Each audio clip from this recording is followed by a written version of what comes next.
All right, we're back. It's Let's Chat an Athletic Therapy Podcast, the official podcast of WFAT, and actually our first formal session since World Congress wrapped up. Pleased to be joined by Dennis Coonan here. Him and I met, let's call it formally over a Guinness, I think, in one of the socials in Ireland.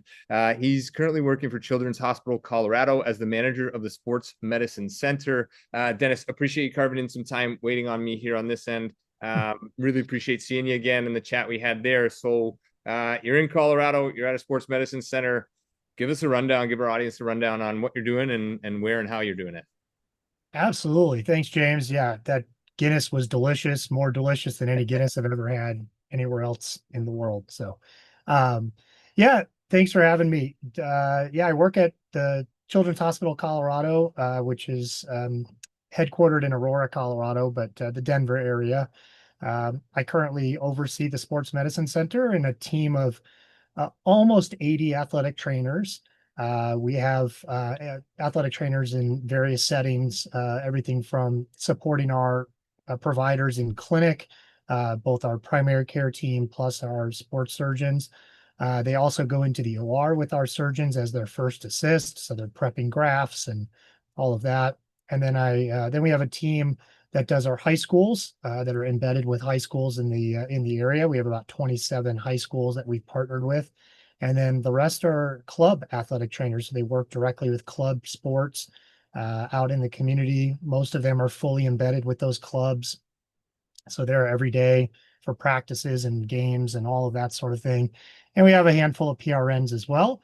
I also oversee the sports nutrition program, which is we have a couple of sports dietitians, and they see patients throughout the day, throughout the week, as well as help us with community talks and developing educational materials and such. So I'm sort of at the top of that pyramid, so to speak. And then along with me, I get to collaborate very closely with our provider team, our provider leadership, our surgical director and medical director. We meet on a regular basis and develop policies, procedures, protocols, make sure that we're growing this program and running it the right way. And so far, it's been fantastic. I've been in this role for it should be almost 3 years now, and but I've been at the organization for almost 10. Okay. Yeah, Unreal. So I don't know, like with that, a million places I want to go. A, I want to get to your, well, maybe not A, maybe not in alphabetical order, but I want to get to what fair you enough. posted on at World Congress. I think that was great. We didn't have the opportunity to touch on that while we were there on the podcast. And then secondarily to that, or beside that, 80 athletic trainers that you oversee and in all those different spaces. This to me is always like, this is the message I want to get out through this podcast is where and how and when and why athletic trainers are so valued in so many different places. Obviously, the reciprocal relationship of those bringing athletic trainers in has to be there. So, how has the value been expressed, or how have you been able to capture the value of athletic trainers? Being one yourself, obviously, and having some experience there. How does that work getting into those spaces, wherever you want to take that, I guess? Sure. Yeah. So, it's been a long process, honestly, to get to where we are with 80 athletic trainers or thereabouts. I think we're 78 or something. But um, it took a while where we it was very slow process to get one or two athletic trainers hired. They started out when we started the program with a couple in our clinical setting and then a couple in the outreach setting, just to sort of start this program to see how things would go. There was a lot of value showing. We had to really prove the Mm-hmm. value of an athletic trainer, especially in an organization who was not accustomed to having athletic trainers on a hospital staff. Right. I have to give a huge shout out to our medical directors, our surgical director, Dr. Jay Albright, who has been here for almost, I think he's pushing 15 years or so here. And then a previous medical director, Aaron Province, who were the ones who really started this, and then my predecessor, Bridget Younger. They uh, they really pushed, and I, getting the physicians to advocate for athletic trainers was huge. They could go into the C-suite with the admin and say, look, this is important. This particular type of profession, they really understand sports and athletes and youth athletes, and they're an asset to us in clinic and out in the community. We really should be looking at them. And after some convincing, they moved on with it, and we said, okay, let's do it, and started implementing out in the community. And what we started to see was huge satisfaction out of the community partners, saying just unbelievable reports coming back about our ATs at these community partners. A soccer club was one of our first ones, and they were just like, it's unbelievable having this athletic trainer there day to day. They handle everything. I feel my kid is really well taken care of, and the coaches were happy, and just everyone's satisfaction went up. And the hospital, as part of their mission, really wants to serve the community. So that was a big piece of us really doing as a big satisfier for them. And then in the clinic setting, we were able to prove that having an athletic trainer as your main support staff in your clinic, you increase patient loads. So our providers were able to see more patients in a day, end the day with no notes that they had to finish, and all they had to do was sign them, Yeah. and they were happy. The patients were happy. Patient satisfaction scores started going up, volume started going up, and after that, it was just off to the races. Yeah, starts small, obviously takes some work. That's just a snap of the fingers and you're there. So I think that's important to hear for, Yeah. smaller countries, smaller organizations, students coming out, right? Like it takes hard work, obviously, but it also does take a skill set that should be valued, and it needs to be showcased, and not just on the sidelines or taping ankles. And I made a post yesterday about just taping ankles, right? Hey, so you tape ankles for a living? Well, I mean, not really, like very rarely in between, right? And you've showcased here with the breadth of where the practice of athletic training, athletic therapy can fit, and I think that's massive to start conversations and to have conversations of handling grafts in a surgical room, right, in an OR, being on the sidelines. Yeah, that's part of it, but it fits everywhere. It's a skill set that travels. It's a health profession, right? We even have ATs in the with assigned to trauma providers. So when they go into the emergency room to handle a kid coming out of a car accident or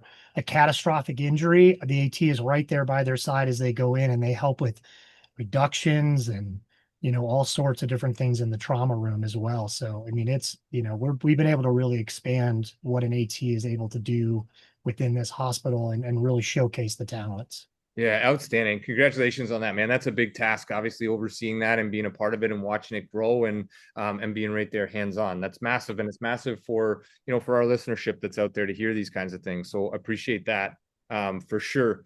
Backtrack a little bit to your career. You're at, I don't know, top of the pyramid, whatever you want to say. Like, I get that you're not an ego guy that's like, oh, I'm not a leader, but at the same time, like, you've made it to that point where now you're overseeing this. So where did the interest start in athletic training for you? And did you have one in high school, or where did that sort of spark come from? And did you see yourself in a position like you're in now? Yeah, man, it's a as the saying goes, a long and winding road. Bizarre. But as I did have an athletic trainer in high school, to be fair, and I mean, I just knew him as, Trainer Bob was his name. And I didn't play football. I played some of the auxiliary sports. I played soccer, and I played tennis, and I was playing some other stuff. And back in those days, the athletic trainers were focused on the football team. And so I had a couple of injuries in high school, and I went to him, and he gave me time, but not the same amount of focus that I felt like others were getting.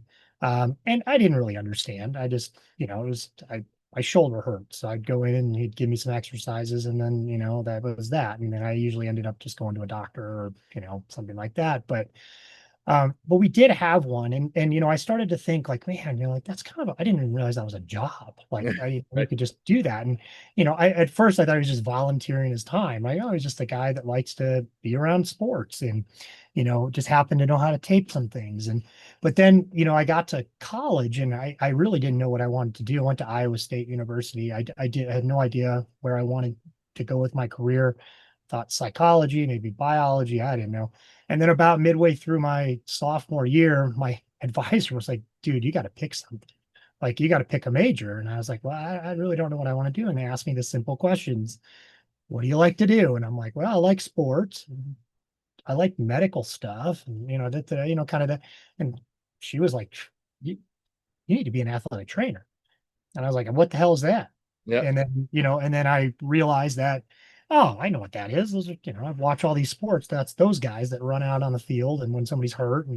And so I was like, that sounds pretty cool. And so then, I got enrolled in the sort of entry level basic athletic training course, which came with you shadowing hours, with current ATs and current AT students. And I just fell in love with it. I'm like, man, I think this is exactly where I want to be. And you know, took it from there. I mean, that's really what sparked my interest. And I had some incredible mentors at Iowa State, some who are still there, Mark Coberly and Mary Meyer, just to name a couple, who were there when I was there and are still there teaching and perform and still working. And Mark is now the director of sports medicine, and Mary's the program um, what's their title? Whatever. Program Director director. or leader, That's anyway. the name. Yeah. That's the one. Yeah. Yeah. Yeah. Yeah. Yeah. Cool. And phenomenal, right? Like it just takes a little spark and then connecting. Yeah, sports are pretty cool and medical stuff is pretty cool, or human movement or biomechanics or whatever. And then just putting those things together. And then again, circles back to this can be a job, right? Like this can be a thing, Yeah. it can be employment. We can find a job or we can push in and make some headway in different spaces that it's not currently being utilized in.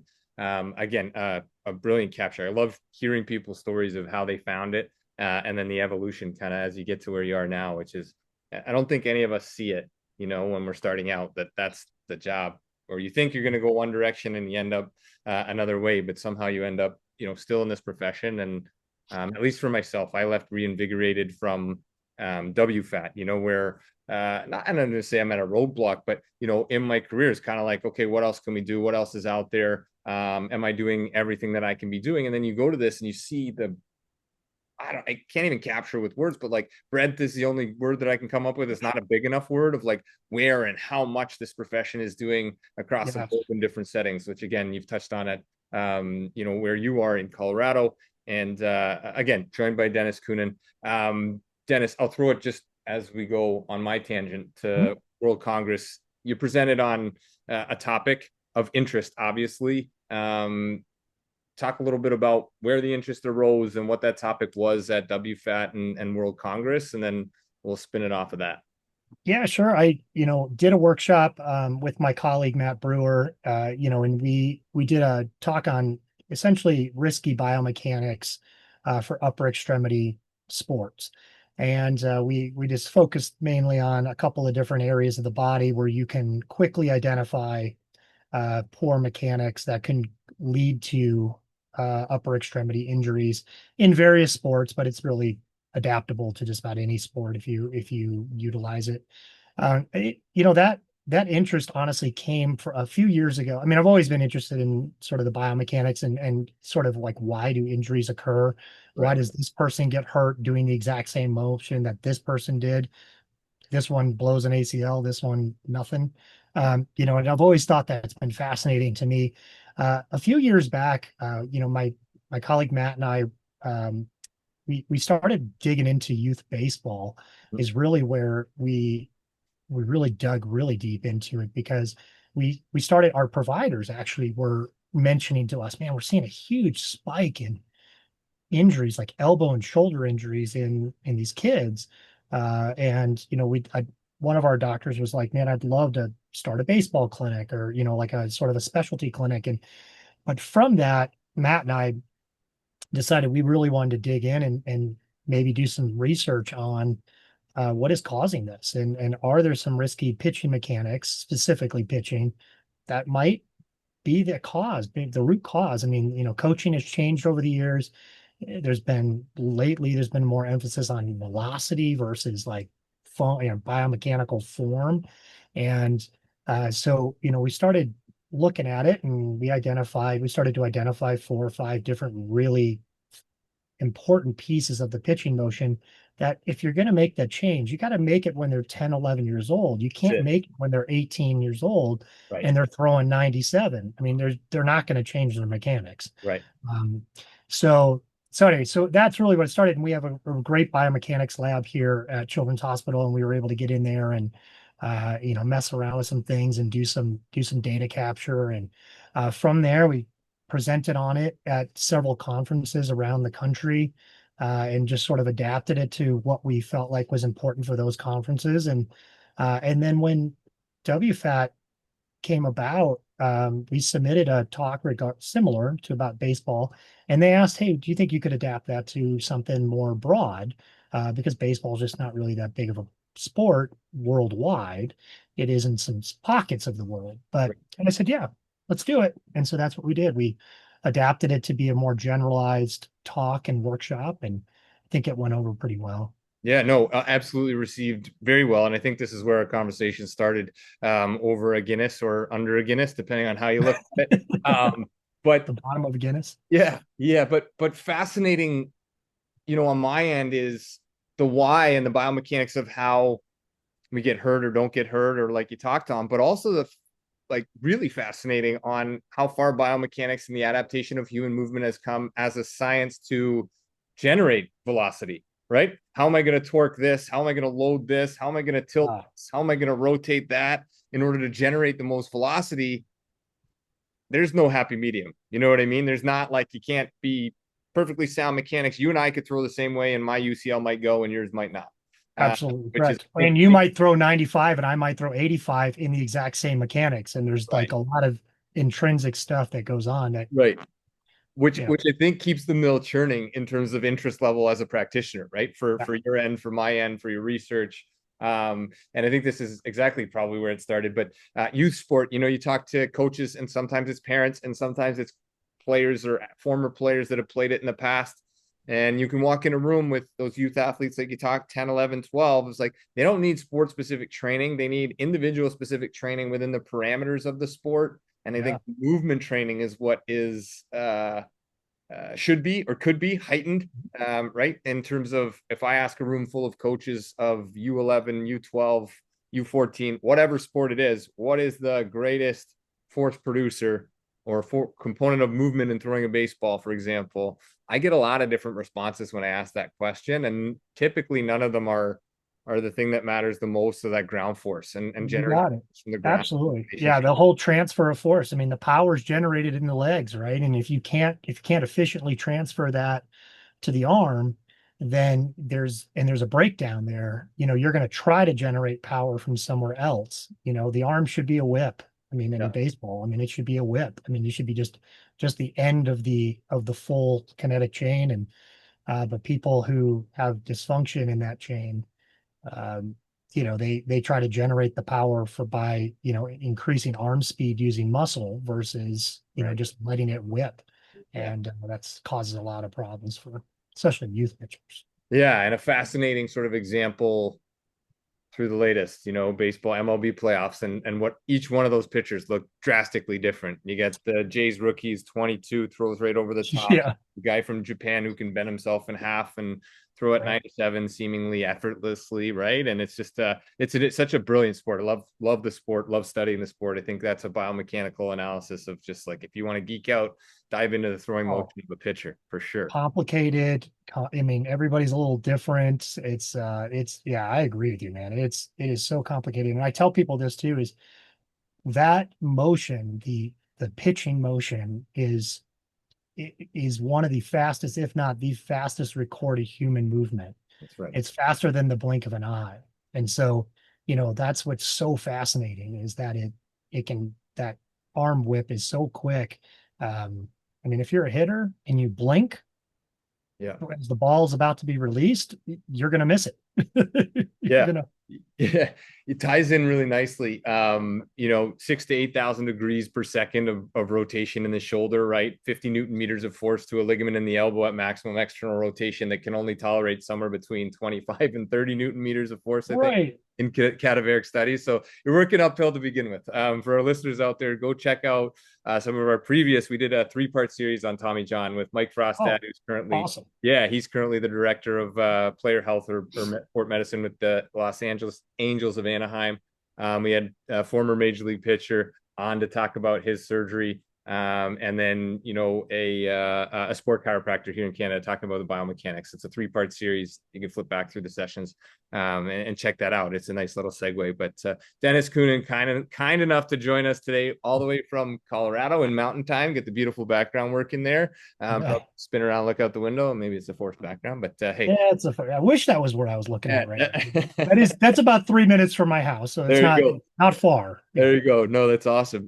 Really appreciate the time. Maybe just before we sort of, cut this thing off, happy to do this again. Happy to dive in on some of your research and stuff as well in another session. I think this leads to plenty of other discussions. But before our audience gives way, and don't want to take up too much of your time as well, I know you're busy. What does a typical day look like for you there at the hospital, and how many conversations are you having? I think that was my piece taken away from World Congress and just being a part of this profession is like face-to-face conversations, they matter, right? Like they make a Absolutely. difference. Yeah. So on that note, just sort of, yeah, your day-to-day ops and how many conversations you're having a day and how many different rooms. Lot of conversations. I will say this. I mean, I am extremely fortunate to have a leadership team that reports directly to me as well, that helps me oversee each of those individual settings. So thankfully, those 80 athletic trainers or so aren't all directly reporting up through me. They go up through a secondary leader and then that comes to me. So but I'm in conversations all day long, whether it's with other athletic trainers, Yeah. sports nutrition, with our doctors, surgeons, APPs. I mean, it's other administrators. Right now we're working on a lot of new policies, or protocols, I should say, that we're trying to get approved, and some other initiatives as well. So a lot of the conversations I'm having right now are with legal, with our legal department, risk management, with uh, some of our medical billing people, because right now we're trying to get so that we can bill for AT services in our Okay. clinics. Yeah. We're working on that process right now, and the state of Colorado is kind of funky when it comes to that. So we're working through the legal ramifications of all of that. And so day to day, it's different every day. Honestly, it's whatever initiatives we sort of have on my plate, and involving the right people from different departments. But I will say it is a very interdepartmental role. I am constantly reaching across and needing help from this department, this department, this department, or they're reaching out to me, and very collaborative. And so my day to day is a lot of meetings, Yep. a lot of emails and things. But man, I really enjoy it. I mean, because in the end, I mean, 90% of my day, I get to talk about being an athletic trainer. Here, what can we do better? How can we be better as an organization? What can our athletic trainers do to have a bigger impact on the community or in the clinic, or I love it. you know at conferences? I'm always pushing people to go speak at these conferences, like at WFAD. I mean, that was an example. But yeah, those conversations, and just to touch on what you said, those in-person conversations, like we met, at in Ireland, and Mhm. the people that I ran into there that I probably in a normal day to day would never have crossed paths with, or probably the rest of my career if I had never gone to that conference, Yeah. with some of these practitioners from Ireland and England and um, Japan, and all these different places that came. And I mean, it was such an incredible experience getting to hear people's backgrounds and experiences and how they got to where they are in their country or their city. And um, not to mention, we had some really big support from the NATA leadership. I mean, the NATA president was there. Our new executive director, Molly, was there. Got to converse with them quite a bit in a different scenario than if they had been at like the NATA conference, where it's such a grand, thing that, they're getting pulled in a million directions to do things. This was a much smaller but a much more intimate gathering. And man, I can't stress enough how incredible a conference it was. Well put together. Just I felt supported as a speaker, as an attendee. It was a good experience all the way around. Easy segue. 2027 Edinburgh. We can put we'll put I don't know, whatever we're gonna put down. We could have another Guinness there, maybe see or a Scotch or something like that. Yeah. I But mean, if there, that one's twist coming. my arm. Yeah. Yeah, if we have to. He's Dennis Coonan, working for Children's Hospital Colorado as a manager of the Sports Medicine Center. Really appreciate your time here. I'll let you sort of end this for words of wisdom for the listeners out there. Anything you want, anywhere you want to take it, but truly do appreciate your time, and sincerely, let's do this again, and we'll dive in on the research side a little bit more. Love to. And go from there. But great to see you again. Glad you made it back there safely. They obviously need you there, and in a big role out there in Aurora, Colorado. Dennis Coonan, thank you so much for your time. Over to you to close it out. Yeah, James, thank you so much, man. This has been a blast, and I really do look forward to doing this again. I would just like to leave the listeners with a couple of pearls of wisdom that I have picked up along the years, and that is one, if you truly love being an athletic trainer, um, get more involved. Get get more involved in volunteering for committees or organizations, different aspects of the profession. If you feel like you really love the profession, I can't tell you how much more love I have for it once I got more involved. You feel like you're making a bigger difference and you feel more engaged with the profession. That's one. And two, if you're feeling like you're just quite sure what path to take, don't hesitate to reach out to somebody who's been there, done that. It could be me, could be James, could be, anybody, but find a mentor, find an older athletic trainer to find out what they did to do, to get to where they're at. Why, did they ever feel like they were going to burn out or feel like they needed to leave the profession for whatever the reason? Before you make that decision, talk to someone else who's maybe made some tough decisions to stay in the profession and has benefited from it. And those two things, man, it's a great profession. It'll treat you well, but you gotta get back to it as well. Amazing. Great capture and a great closeout. Look forward to doing this again. Have a great rest of your day. Thank you again for your time. To our listeners out there, thank you for your time. Send some feedback. Send Dennis some feedback. Send myself some feedback. Talk to each other about this profession. I think that's how it grows. It grows with the conversation. It grows with the community. It grows with all of us. So thank you so much. We'll talk soon. James, appreciate you, man. Thank you. Soon.